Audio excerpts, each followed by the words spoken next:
کاربونتے برم ایپیسوڈ 4۔ وہ گھوم کر اپنے آپ کو آئینے میں دیکھنے لگی۔ بلا شبہ اس کو یہ رنگ بے حد جچا تھا، مگر وہ کس لیے اتنا تیار ہو؟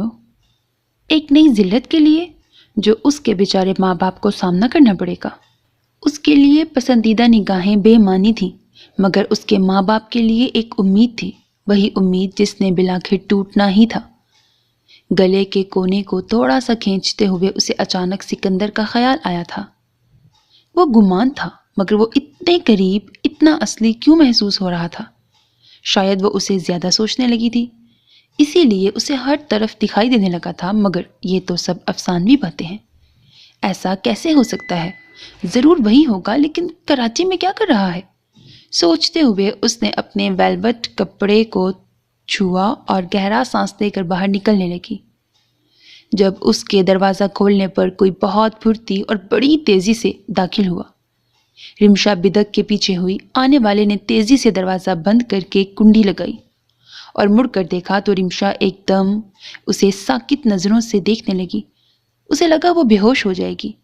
اندر آنے والا شخص اور کوئی نہیں، بلا شبہ سکندر حدید ہی تھا۔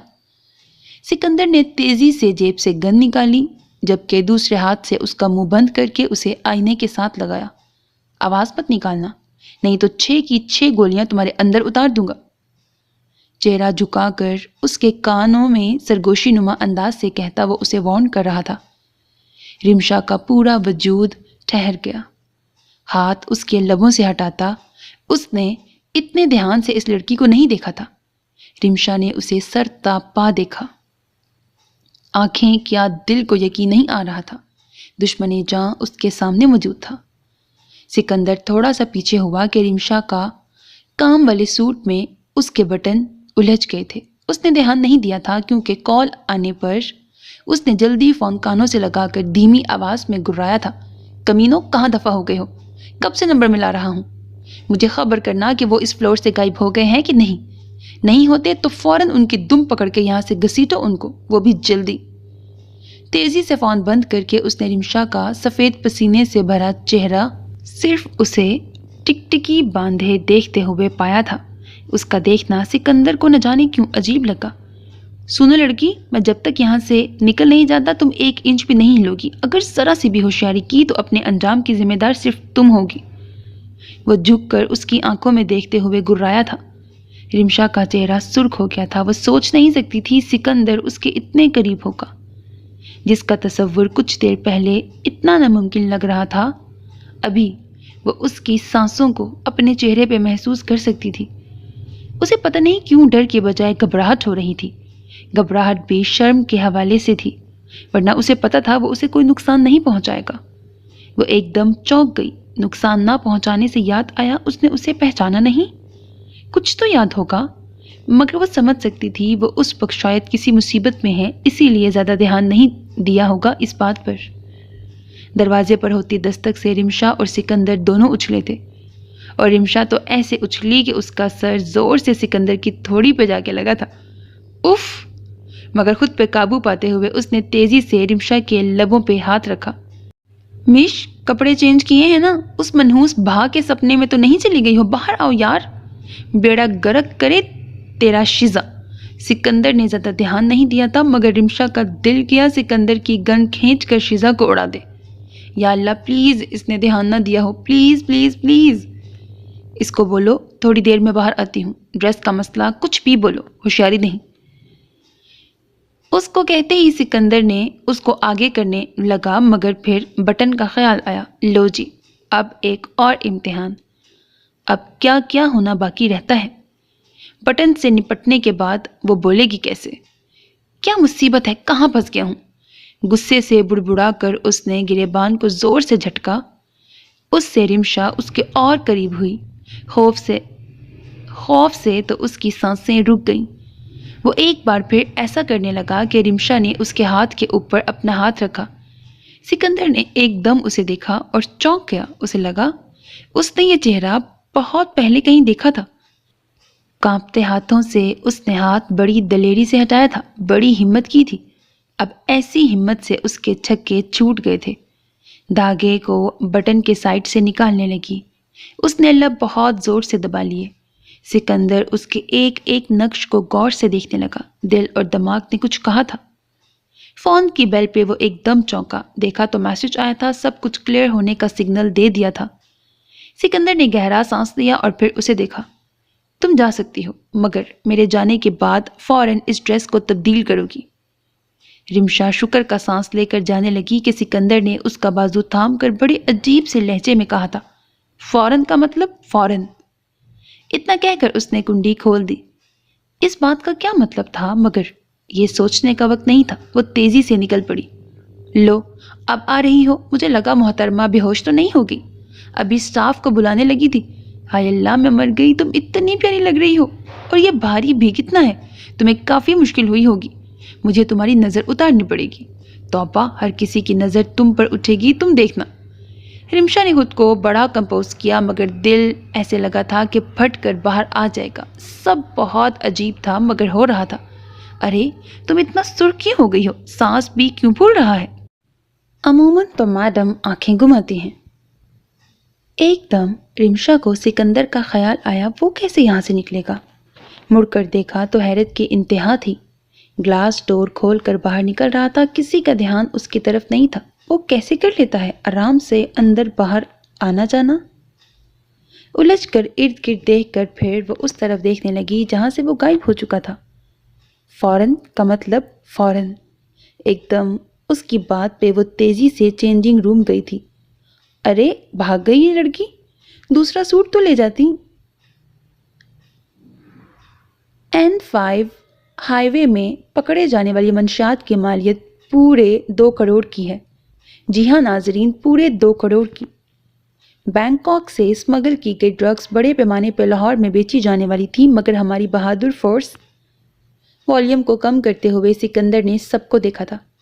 اس کی نظریں بڑی عجیب تھیں، سب کو اس کی نظروں سے خوف آ رہا تھا۔ ٹانگوں کو ٹیبل سے ہٹائے وہ کرسی سے اٹھا۔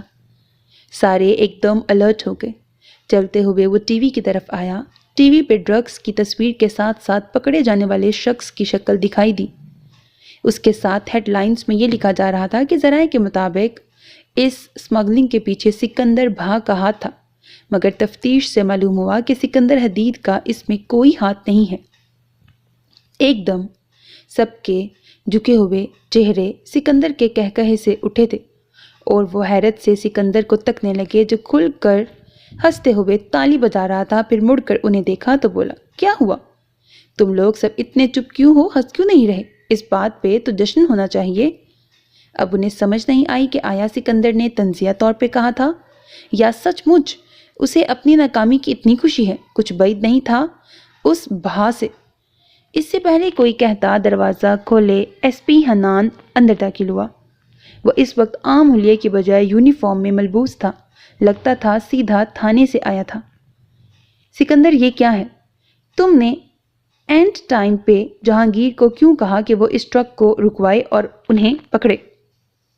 اچھا نا، ایک بات میرے مائنڈ میں آئی ہے، یہاں پر حنان بھی لکھا ہوا ہے، انسپیکٹر حنان۔ اس کا مطلب پھر وہ جو ہانی جس کو کہہ رہے ہیں وہ حداد ہی ہے اور یہ حنان الگ ہے، ٹھیک ہے؟ ایکچولی میں خود ان 2 ناموں میں کنفیوز تھی، تو میں نے آپ لوگوں کو بھی کر دیا۔ مطلب ایکچولی میں حداد الگ بندہ ہے، ٹھیک ہے؟ وہ ہانی حداد ایک پرسن ہے، اور یہ حنان انسپیکٹر الگ بندہ ہے۔ کلیئر ہو گیا؟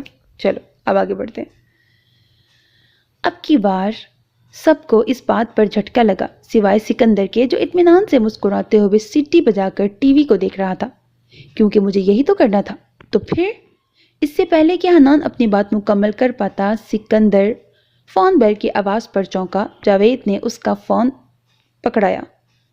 سکندر نے فون کو دیکھا تو کھل کر مسکراتا ہوا فون اٹھاتے ہوئے بولا، السلام علیکم، بڑی دیر کر دی آپ نے، میں تو انتظار کر رہا تھا آپ کی کال کا۔ مجھے برباد کر کے میرے اوپر سلامتی بھیج رہے ہو، یہ سب تمہارا کیا دھرا ہے، بولو۔ کال کرنے والا سکندر کی آواز سن کر پھٹ پڑا۔ ارے شفقت بھائی، میں آپ کو ایسا لگتا ہوں کیا؟ سکندر آپ کو برباد کر سکتا ہے؟ نہ، آپ کے لیے میں بینکاک گیا، وہاں میٹنگ کی، آپ نے مجھے کہا آدھا حصہ مجھے دیں گے، بھلا میں اپنا کیوں نقصان کرواؤں گا؟ کیا معصومیت تھی اس کے لہجے میں، جیسے اسے تو کچھ پتہ ہی نہیں تھا۔ دیکھو سکندر، مجھے پتا ہے تم نے مجھے پھنسانے کے لیے کیا تھا، میرے مال کی ڈیمانڈ زیادہ ہو رہی تھی، اسی لیے تمہیں آگ لگی۔ بولو۔ ہاں بولو۔ سکندر کو کبھی آگ نہیں لگتی شفقت بھائی، سکندر آگ لگاتا ہے اور بڑے پیمانے پہ لگاتا ہے۔ آپ اپنا کام کر رہے تھے، میں اپنا کام کر رہا تھا، بس بات ختم۔ سکندر بہت پچھتاؤ گے۔ پچھتانا سکندر کو آتا نہیں۔ رکھتا ہوں تھوڑا سا گھونٹ کوک کا، پی لیجئے گا، پتہ نہیں جیل میں وہ دستیاب ہو یا نہیں، کیونکہ آپ سکندر بھا تھوڑی ہیں۔ ہنس کر کہتے ہوئے اس نے فون بند کیا اور سب کی الجھی نظروں کو دیکھا۔ میرا سب منہ کیا دیکھ رہے ہو، جشن کی تیاری کرو، جاؤ۔ سب اس کے کہنے پر فوراً بوتل کے جن کی طرح غائب ہوئے، سوائے حنان کے، جس نے گہرا سانس لیتے ہوئے کہا، تو وہ تمہارا مال نہیں تھا؟ شفقت سے بدلہ لینے کے لیے تم نے ایسا کیا؟ تمہیں تو پتا ہے میں اپنا نقصان کروانے کا قائل نہیں ہوں۔ دوسرا، جو ریس میں مجھ سے آگے بڑھتا ہے اسے پیچھے کرنے میں کچھ بھی کرنے کو تیار ہوں، خواہ تھوڑا سا نقصان برداشت کرنا ہی صحیح۔ نقصان سے زیادہ مجھے ہارنے سے نفرت ہے۔ تم عجیب آدمی ہو، مجھے پہلے بول دیتا، اتنا ڈرامہ کرنے کی کیا ضرورت تھی؟ وفادار لوگ اس دنیا میں بہت کم ہیں بھائی، اپنے آپ کو دیکھ لے، پولیس والا ہو کر میرے لیے کام کر رہا ہے۔ تو میرے ساتھ رہنے والا بھی مجھے دگا دے سکتا ہے، اس لیے اپنے پلانز اپنے تک رکھتا ہوں۔ آگ لگی ہوگی اس چیمے کو، لگنے دو، ابھی تو بہت سے لوگوں کو آگ لگانی ہے۔ جسٹس کا تو بی پی ہائی ہو گیا ہوگا اور وہ فاروقی خون کے گھونٹ پی رہا ہوگا۔ کم آن سکندر، تھوڑا سا تو لحاظ کرو، مت بھولو وہ تمہارا باپ ہے۔ دھندے میں کوئی باپ نہیں، دھندے میں کوئی باپ بھائی نہیں ہوتا، اور وہ مجھے اپنا بیٹا نہیں مانتا تو میں کیوں اس کا بیٹا بنوں؟ رشتہ میرا اگر کسی سے ہے تو وہ بخت سے، ورنہ سب مر گئے۔ اچھا اب کیا کرنا ہے؟ کرنا کیا ہے؟ 2 پیگ لگائیں گے، دفع کرو باقی سب کو۔ اس کی بات پر حنان ہنس پڑا۔ رمشا اور پھپھو آ گئیں۔ اینا کی آواز پر سب ایک دم متوجہ ہوئے، جبکہ وہ میڈم تیزی سے دروازہ کھولے باہر آئی، جہاں گاڑی کا دروازہ کھولتی رمشا اور اس کی امی گاڑی سے باہر نکل رہی تھی۔ ان کو لینے حذیفہ گیا تھا، جو اب گاڑی کی ڈگی سے سامان نکال رہا تھا۔ اینا جھٹ پھپھو کے ساتھ لگی اور انہیں زور سے بھینچ لیا، بھینچتے ہوئے ساتھ ہی اس کی آنکھیں بھی نم ہو گئی تھیں۔ آج کل تو وہ بہت ہی ایموشنل ہوئے جا رہی تھی۔ بس مجھے بھی آتے ہی رلا دیا۔ پھپھو نے اپنی آنکھیں صاف کر کے اسے الگ کیا اور اس کی پیشانی چومی۔ خدا تمہارے نصیب اچھے کرے، بہت سی خوشیاں آگے لائے۔ آمین، رمشا دل میں کہتے ہوئے آگے بڑھی۔ اینا نے اسے دیکھا تو جھٹ اس سے ملنے لگی۔ Thank you thank you thank you so much آنے کے لیے، مجھے اب کچھ بھی نہیں چاہیے، میں بہت خوش ہوں۔ یہاں ہی میلو سین چلانا ہے اینا کہ انہیں اندر بھی لے کر چلو گی، اس سے پہلے کہ دادو اپنی کمزور ٹانگیں گھسیٹ کر آ جائیں اور وہ بھی رونے لگ جائیں۔ آپ سب اندر آئیں۔ زیفی تمہارا تو دل نہیں ہے، تمہیں کیا پتا مجھ سے رہا نہیں گیا؟ ہاں پتا ہے۔ ہنس کر چلتے ہوئے سب اندر جانے لگے اور ٹیرس پہ کھڑا حداد ایک دم پیچھے ہو گیا۔ دروازہ توڑنے کا ارادہ ہے تمہارا اینا؟ بولو نا۔ دروازہ کھولتے ہی تیزی سے بولتے ایک دم حداد ٹھہر گیا، جب اس نے اینا کے بجائے رمشا کو اپنے سامنے دیکھا۔ کافی ٹائم ہو گیا تھا رمشا اور آپی کو آئے ہوئے، مگر اس نے نیچے جانے اور ان سے ملنے کی ہمت نہیں کی۔ گو کہ رؤف بھائی نہیں آئے تھے، مگر دل نہیں مان رہا تھا نیچے جانے کو۔ اس معصوم بچی کو دیکھا تو پھر سے اپنی غلطی یاد آئے گی، اور غلطی یاد آنے کا مطلب تھا کہ وہ پینک ہوں گے اور وہ کسی کے سامنے تماشا نہیں بن سکتے تھے۔ رمشا نے انہیں سر تاپا دیکھا تو اس کی آنکھیں اچانک نم ہو گئیں۔ دیکھ تو حداد بھی رہا تھا اسے بڑے غور سے۔ وہ بہت بڑی ہو گئی تھی اور بہت زیادہ خوبصورت ہو گئی تھی۔ اتنی چھوٹی لڑکی جو اس کی گود میں کھیلا کرتی تھی، اتنی جلدی بڑی کیسے ہو گئی؟ رمشا نے انگلی سے اندر آنے کا اشارہ کیا۔ حداد اصل زندگی میں آیا تو اس کے انداز نے اسے بہت تکلیف پہنچائی۔ اپنی بے بسی بھی اس کے آگے کچھ نہیں لگی۔ رمشا، تم رمشا ہو نا؟ اسے سمجھ نہیں آئی آگے سے کیا کہے، اسی لیے نہ سمجھنے والے انداز میں کہتے ہوئے سائڈ پہ ہوا۔ رمشا نے سر اسبات میں ہلایا اور اندر بڑھی۔ کافی بڑی ہو گئی ہو، آؤ بیٹھو۔ سوری، میں کام کر رہا تھا اسی لیے نیچے نہیں آ سکا۔ سو بھی رہا تھا، طبیعت بھی کچھ ٹھیک نہیں تھی۔ آپی کہاں ہے؟ وہ اتنا کنفیوز کبھی زندگی میں نہیں ہوا تھا جتنا اب ہو گیا تھا۔ ماموں، بڑی ہمت کر کے اس نے بہت ہی مدھم آواز میں کہا۔ حداد نے تیزی سے مڑ کر اسے دیکھا۔ اسے لگا جیسے اس نے رمشا کو سنا ہے۔ غلط فہمی ہوگی۔ اپنا سر جھٹک کر اس نے اپنا تولیہ اٹھایا اور سٹینڈ پہ لگایا اور مڑ کر بولا، ارے تم کھڑی کیوں ہو؟ بیٹھو نا، اینا کہاں ہے؟ تم سفر سے تھکی ہوئی تھی، آرام کر لیتی۔ نروس سا ہنستے ہوئے بولا وہ کرسی پہ بیٹھا۔ آپ کیسے ہیں؟ اس نے ہاتھوں کے اشارے سے ان سے پوچھا۔ میرا پوچھ رہی ہو؟ ہاں تمہارے سامنے ہوں، الحمدللہ ٹھیک ہوں۔ مگر رمشا کو وہ ٹھیک نہیں لگ رہے تھے، جیسے وہ اسے اپنے سامنے برداشت نہیں کر پا رہے تھے، جیسے انہیں پرانا وقت بار بار یاد آ رہا تھا۔ اور کیا کر رہی ہوں آج کل؟ رمشا مصنوعی سا مسکرا کر سمجھانے لگی۔ اوہ، انٹیریئر ڈیزائنر بنایا تھا اینا نے۔ رمشا نے نفی میں سر ہلایا۔ ڈیزائن گرافکس بریکٹ، اس نے سامنے موجود کمپیوٹر کی طرف اشارہ کیا۔ او اچھا، چلو خدا تمہیں کامیاب کرے۔ حداد نے اپنے لمبے بالوں پہ ہاتھ پھیرا اور ناک کی نوک کو ہولے سے دبایا۔ اسے سمجھ نہیں آیا کہ کیا بولے، اتنی آکورڈنس تھی ان کے درمیان۔ اس نے سوچا بھی نہیں تھا کہ یہ دن بھی آئے گا۔ پاپا نہیں آئے آپ کے؟ رمشا نے نفی میں سر ہلایا۔ حداد نے لب دباتے ہوئے سر ہلایا۔ چلو اچھا ہے، آپ لوگوں کو بھیج دیا۔ اینا تو بہت خوش ہوگی، کب سے کہہ رہی تھی رمشا کب آئے گی، پپو کیوں نہیں آ رہی، کیوں کوئی اطلاع نہیں دے رہی۔ کبھی غصہ ہوتی تو کبھی رو رو کر برا حال کر دیتی۔ مجھے خوشی ہے کہ آپ سب اس کی خوشی میں شرکت کر رہے ہیں۔ ویسے وہ شیطان کی خالہ ہیں کہاں؟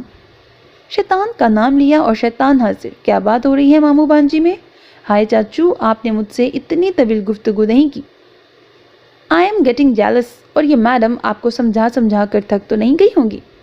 اینا جھٹ سے کمرے کے اندر داخل ہوتے ہوئے بولی اور رمشا کے ساتھ صوفے پہ بیٹھی۔ رمشا نے آنکھیں دکھائیں اور انہیں دیکھا جنہوں نے اب بلیک سن گلاسز پہن لی تھی۔ اس نے الجھ کر حداد کو دیکھا تھا۔ حداد نے اس سے پہلے آئی ماسک پہنا ہوا تھا تو اس کے اوپر سن گلاسز پہننے کی کیا ضرورت تھی؟ ناٹ فیئر چاچو۔ میں آئی تو چپ ہو گئے۔ ارے بولے نا، میری صحیح برائیاں کر رہے ہوں گے، کیوں میشی؟ رمشا نے اسے کوہنی ماری۔ حداد کے تاثرات سنجیدہ ہو گئے۔ میں بھلا کیوں تمہاری برائیاں کروں گا اینا؟ اب تو تم چند دن کی مہمان ہو، پھر تو تم چلی جاؤ گی، جو پہلے چاچو چاچو کرتی رہو گی، پھر ہانی ہانی۔ ان کے کہنے کی دیر تھی اور اینا کی آنکھیں نم ہو گئی۔ رمشا نے بیچارگی سے ان دونوں کو دیکھا، پھر اینا کو اپنے ساتھ لگایا۔ میرے لیے ہانی آپ ہی ہیں ہانی چاچو، اس نام کو کوئی نہیں لے سکتا، چاہے جتنے بھی ایت سے نام والے رشتے آ جائیں۔ وہ رونے لگی۔ حداد تو بوکھلا گیا۔ رمشا نے اس کا سر تھپکا۔ ارے پاگل، رو تو نہیں، اس سے پہلے بھائی آ جائیں، وہ بھی رونے لگ جائیں۔ اینا، وہ اٹھا اور اس کے پاس بیٹھا، اسے اپنے ساتھ لگا کر اس کے سر پہ پیار کیا۔ بس یار مت رو نا، پھر تمہارا ناک پھیل جائے گا اور تم کوجی لگو گی، دلہن نے ڈر کر بھاگ جانا ہے۔ رمشا نم آنکھوں سے ہنس پڑی۔ ہنس تو اینا بھی پڑی تھی۔ دیکھو تم نے میشی کو بھی رلا دیا۔ چلو چیئر اپ، مجھے چپ کروانے کا ایکسپیرینس نہیں ہے یار، کچھ تو عزت رکھ لو اپنی ہانی چاچو کی۔ آپ بھی نہ چاچو، قسم سے واقعی بہت برے ہیں، تسلی دینی نہیں آتی۔ اینا ان کے کندھے سے الگ ہوتی دوپٹے سے آنسو پوچھنے لگی۔ اب جاؤ دونوں، باقی سب انتظار کر رہے ہوں گے۔ کہاں چلی گئی؟ آج رات ڈھولک ہے، تیار نہیں ہونا؟ بھیا آ گئے؟ نہیں پاپا نہیں آئے، مگر یو آر رائٹ، مجھے بھی تیار ہونا ہے، اور مش میں نے تمہارا ڈریس بنایا ہے وہ بھی دکھانا ہے۔ چلو شرینا بھی آ گئی ہوگی، اس سے بھی ملواتی ہوں۔ اسے پتہ چل گیا تھا چاچو اس سے زیادہ رمشا کو برداشت نہیں کر سکتے تھے۔ اسے ان کی طبیعت کا بھی ڈر تھا، کم سے کم آج کے دن وہ بھی رمشا کی موجودگی میں رسک نہیں لے سکتی تھی۔ اسی لیے چاچو کا اشارہ سمجھ کر وہ رمشا کا ہاتھ پکڑ کر چل پڑی، اور رمشا حیرت سے یہ سب دیکھتی رہ گئی۔ یار سرحد کب تک آئے گا؟ وہ نشہ کب لا رہے ہیں؟ کب سے لارے لگا رہے ہو ہمیں؟ اس کے چکر میں سستا مزہ بھی چھوڑنا پڑا، قسم سے اب دل اتنا خراب ہو رہا ہے کہ کیا بتاؤں، خالی سگریٹ پہ گزارا کر رہا ہوں، باقی تو میرے سے بھی زیادہ جنگلی ہوئے ہیں۔ سٹے کا کش لگاتے ہوئے سرحد سے مخاطب ہوا، جو پیسے گن کر جیب میں رکھ رہا تھا۔ یار میں کیا کروں، وہ اتنا مہنگا مال ہے، اوپر سے ڈیلر بھی خبیث ہے، لوٹ لیتا ہے سالہ میرے کو۔ میں اسٹیٹس بھی بتاتا ہوں کہ میں کس باپ کا بیٹا ہوں، مگر اسے کوئی غرض نہیں ہوتی، بس کہتا ہے مال خرید اور روکڑا دینے کے ساتھ ساتھ سب کو بھی اس کی طرف متوجہ کرو۔ یہ کام میں کر دیتا ہوں، مگر وہ ہے کہ ٹال رہا ہے، کہتا ہے جمعے تک مل جائے گا۔ اب یار جمعے تک مر جانا ہے ہم نے، یار 16 سال کے لڑکے ہیں ہم، کچھ تو رحم کریں ہم معصوموں پر۔ اس کا کہنا ہے کہ کوئی نہیں مرتا، اور کہتا ہے یہ سب سستے نشے کا نتیجہ ہے جو ہم 2 سالوں سے استعمال کر رہے ہیں، مہنگا پیس کرے گا تو سب بھول بھال جائے گا۔ ہائے بھول ہی نہ جائیں ہم سرحد میاں۔ دریس صاحب کو تو کلاس میں الٹیاں لگ گئی تھیں، اتنی گرمی میں سالہ جیکٹ بھی پہن کر آیا تھا۔ ہم سب تو ڈر گئے تھے کہیں پکڑے نہ جائیں۔ بھائی جب تک مال نہیں مل جاتا گھر پہ بیٹھ کوئی ڈرامہ کر، مگر نہیں تماشا تو کرنا تھا۔ ابے چھوڑ اسے، وہ تو ہے ہی نازک کلی، مرد نہ ہونے کا تانا کیا دے دیا، خود کو 30 مالخان سمجھ کر نشہ کرنے لگا۔ ویسے یار پیسے والا بھی بہت ہے وہ، بیچارہ احساس کمتری کا مارا بھی بہت ہے۔ ارے چھوڑ، وہ ایک اکیلا نہیں ہے جو احساس کمتری کا مارا ہے۔ چل یار چلتا ہوں، ابا آج کل بڑی نظر رکھ رہا ہے میرے پر، اب دیکھنا گھر جاؤں گا تو سنانے لگ جائے گا، ایک تو یہ باپوں کی وجہ سے ہم بیچارے نشے میں رول رہے ہیں۔ خیر چلتا ہوں، اور ہاں بات کر لینا اس ڈیلر سے، میں پیسے کا بندوبست بھی کر لوں گا۔ سرحد نے سگریٹ زمین پہ پھینکی اور جوتی سے مستی۔ ہاں کر لینا، اب ماں کی پرس پہ ہاتھ مارنے کی بجائے سیدھا باپ کے پرس پہ ہاتھ مار لینا، اس دفعہ کوئی عام مال نہیں ہے۔ میری توبہ جو شیر کے منہ میں ہاتھ ڈالوں۔ اتنا کہہ کر وہ خالی پلاٹ سے نکل گیا، جبکہ سرحد وہیں کھڑا رہا، پھر گہرا سانس لے کر مڑتے ہوئے اپنی ہیوی بائک کی طرف مڑنے لگا کہ اسے کسی کا ہیولا نظر آیا۔ ایک دم تیزی سے مڑ کر اس نے ارد گرد دیکھا، اسے بہت دن سے لگ رہا تھا جیسے اس کا کوئی پیچھا کر رہا ہے۔ باپ نے وارننگ بھی کی تھی آج کل کم ہی شہر سے باہر نکلنا، خاص کر ویران علاقے میں، مگر وہ آج کل کی اولاد ہی کیا جو ماں باپ کی سن لے۔ اس نے سر جھٹک کر بائک سٹارٹ کی اور زن سے بگائی۔ چلو ٹھیک ہے، فی الحال تو تم ہی ہینڈل کرو یہ سب، دراصل میری بچی کی خواہش تھی پیرس جانے کی۔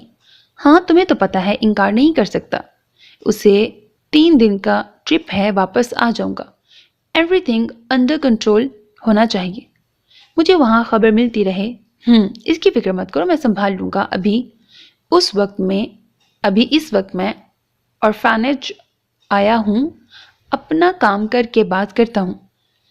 اسے تم فکر نہ کرو، جو کہا ہے وہ کرو، اور ڈیلرز کو سمجھاؤ ذرا، بہت کمپلین آ رہی ہے مجھے ان کی، ہلکا نہیں لینا چاہیے۔ چلو رکھتا ہوں، اوکے اللہ حافظ۔ سکندر رکھ کر کلاس کے اندر جانے لگا جب نذیر کی آواز نے اسے رکا۔ سر اس کی گھبراہٹ پر وہ تیزی سے مڑا۔ سر وہ بخت بی بی، ایک دم سکندر کے دل کو کچھ ہوا۔ کیا ہوا بخت کو، بولو۔ وہ کمزور نہیں پڑنا چاہتا تھا، اسی لیے دھاڑتے ہوئے بولا، سر چوک پہ جو فائرنگ ہوئی تھی وہاں پر بخت بی بی بھی تھی، انہیں گولی لگ گئی۔ سکندر کو اپنے پیروں سے زمین نکلتی محسوس ہوئی۔ ایک وجود خون سے لت پت اس کے سامنے آیا تھا، جو کوہرا کر اس کا بازو تھام کر کہہ رہی تھی، شیرو بختاور تمہاری بیٹی ہے، اس کی مرتے دم تک حفاظت کرنا، تم اس کے محافظ ہو، تم اس کے سب کچھ ہو، سن رہے ہو نا شیرو؟ سکندر کی آنکھیں سرخ ہو گئی، مٹھیاں بھینچے وہ تیزی سے یہاں سے نکلا۔ میری بچی کا جلد از جلد علاج کرواؤ، نہیں تو اس سارے ہسپتال کو آگ لگا دوں گا میں، فوراً سے کچھ کرو، دھاڑ کر کہتے ہوئے اس نے ڈاکٹر کا کالر زور سے جھٹکا۔ ڈاکٹر وحشت سے دیوار کے ساتھ لگا اپنی سانسوں کو ہموار کر رہا تھا۔